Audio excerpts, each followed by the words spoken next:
എന്താ മനെ രജു, എൽത്രയുടെ സ്ക്രിപ്റ്റ് എവിടെ വരെ ഉടനെല്ലാം കാണും? അല്ല ചേട്ടാ, സ്റ്റോറി റെഡിയാണ്. സ്ക്രിപ്റ്റ് മുരളി അതിന്റെ വർക്കില്ല. ഓ, എന്താണ് ഇതിലെന്താണ് പുതിയത്? ഏത് പുതിയ രാഷ്ട്രീയ കഥയാണ് മോൻ പറയാൻ ഉദ്ദേശിക്കുന്നത്? അല്ലട്ടെ, ഇതിലങ്ങനൊന്നുമില്ല. എങ്ങനെ പൊളിറ്റിക്സ് ഇല്ലുമിനാറ്റി അങ്ങനത്തെ പരിപാടിയൊന്നും നമ്മള് പുതിയൊരു പരിപാടിയാണ് ഇവിടെ ചെയ്യാൻ ഉദ്ദേശിക്കുന്നത്. ഓ, രാജമൗലിയുടെ കഥ അടിച്ചു മാറ്റിയതായിരിക്കും. അല്ലട്ടെ, പിന്നെ നമ്മളിതില് ഇതിന്റെ ഒരു ഭാഗമായിട്ട് സബ്മറീനൊക്കെ കൊണ്ടുവരാൻ വേണ്ടി ഉദ്ദേശിക്കുന്നു. ഓ, സബ്മറീനോ? ആന്റണി, ഇത് കുറെ ഇറങ്ങുമല്ലോ. അത് കുഴപ്പമില്ലല്ലോ ചേട്ടാ, നമുക്ക് വാർണർ ബ്രോസിനെ കൊടുക്കും. മോനെങ്ങനെയാ സബ്മറൈൻ CGI ചെയ്യാനാണ് ഉദ്ദേശിക്കുന്നത്? അയ്യോ അല്ലല്ലേ ചേട്ടാ, ആന്റണി ചേട്ടന്റെ വീട്ടിലെ ഗാരേജിലിട്ട് ഉണ്ടാക്കാനാണ് പ്ലാൻ ചെയ്യുന്നത്. അടിപൊളി ബബുവ. ആന്റണി അയാളോട് പോകാൻ പറ. എന്ത് മനി കണ്ണിനാണോ കുട്ടിയെ? ഞാൻ നോക്കി വെച്ചിട്ടുണ്ട് കേട്ടോ. ഓ, സബ്മറൈൻസ് എന്ന് പറയുന്നത് നമുക്ക് അറിയാം.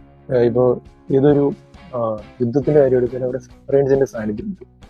അപ്പോൾ സബ്മറൈൻ്റെ ഒരു ഏറ്റവും വലിയ പ്രത്യേകത എന്ന് പറയുന്നത് കൂടുതൽ റഡാറിലും അതിന്റെ സാന്നിധ്യം കണ്ടുപിടിക്കാൻ പറ്റും. സബ്മറൈൻസ് അണ്ടർ വാട്ടറിൽ നാവിഗേറ്റ് ചെയ്യുന്നത് അതിന്റെ ബോഡിയിൽ മിൻസെന്നല്ല അതിന് പറയുന്നത്. അതിന് പറയുന്ന പേര് ഡൈവിംഗ് ബ്ലേഡ്സ് എന്നാണ്. അതിന്റെ ആംഗിൾ സെറ്റ് ചെയ്യുന്നതനുസരിച്ചിട്ടാണ് ഇത്തിരി ഡീപ്പായിട്ട് സബ്മർജ് ചെയ്യുന്നത്, സർഫസിൽ വരുന്നത്. ചുരുക്കി പറഞ്ഞു കഴിഞ്ഞാൽ ഈ മീനുകളുടെ ഗിൽസ് പോലെയാണ് സബ്മറൈൻസിന്റെ ഈ ഡൈവിംഗ് ബ്ലേഡ്സ്. മീൻസ് സീയുടെ സർഫസിൽ വരുന്നത് അതുപോലെ അണ്ടർ വാട്ടറിലേക്ക് പോകുന്നത് അത് കംപ്ലീറ്റ് ഫിസിക്സ് ആണ്. ബോയൻസി ഉപയോഗിച്ചിട്ടാണ് ഇത് വർക്ക് ചെയ്യുന്നത്. സബ്മറൈൻസിന്റെ ഫ്രണ്ടിലും ബാക്കിലും ഉള്ള ബാലസ്റ്റ് ടാങ്ക്സ്. അപ്പൊ അതില് വെള്ളം നിറയുമ്പോഴാണ് സബ്മറൈൻസ് താഴേക്ക് പോകുന്നത്. അതിലേക്ക് എയർ ഫില്ല് ചെയ്യുമ്പോഴാണ് ഇത് സർഫസിലേക്ക് പൊങ്ങി വരുന്നത്.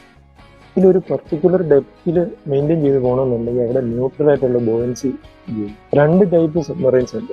ഒന്ന് ഡീസൽ ഇലക്ട്രിക് സബ്മറൈൻസും പിന്നെ ന്യൂക്ലിയർ സബ്മറൈൻസ്.